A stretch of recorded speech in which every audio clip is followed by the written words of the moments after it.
Ji ang'wen magin wuoro, miyo to gi nyithindgi ariyo owang' mowito ngimagi e masira mar mach manowang'o odgi otieno ma pi norugodo kawuono. Masirano notimore e gweng' ma en Tarara, yo Loitoktok e kaunti ma Kajiado.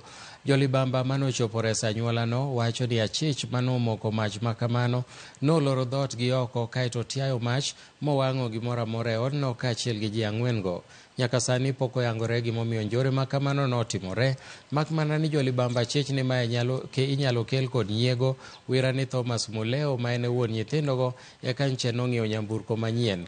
Ringre ji ang'wen-go notere kar kano ringruok e kar thieth ma Loitoktok Level 4 ka obila bende osechako timo nonro mar yango gima dine mi ng'ato tim njore makamano.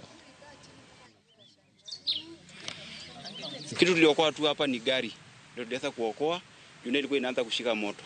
Hiyo ndio tofauti kuokoa kama majirani wa hapa, lakini watu walunguliko ndani, baba na mama na watoto wawili wote walishuko ndani. Kwa hivyo moto ilituzidi nguvu. Naona kama ni wivu tu ya maisha, kwa sababu amefungiwa mlango kwa nje na akachomwa ndani.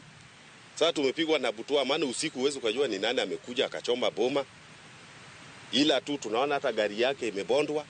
Tunaambiwa ya kwamba ni hao watu waliokuja kufanya hizo visanga hapa, na tuwajui ni wakina nani. Nikatoka mbio kuja kuangalia, kitu nilikutana naye mlangoni kwanza ni kifuli. Nikajaribu kugonga angalau kama naweza fungua, nikashindwa kwa sababu hata niko ndani, mimi ni mzazi. Ndio nikaamua kupiga nduru niamshe hapa jirani ambaye ni baba yangu hapa, mzee Martin. Kukuja tukajaribu kugonga mlango, tulipofaulu mlango ilipoanguka kuangalia wako kwa kitanda wamelala. Lakini tayari moto imeshika kila mahali, sebuleni na chumbani. Pengine naye polisi inaweza kuchukua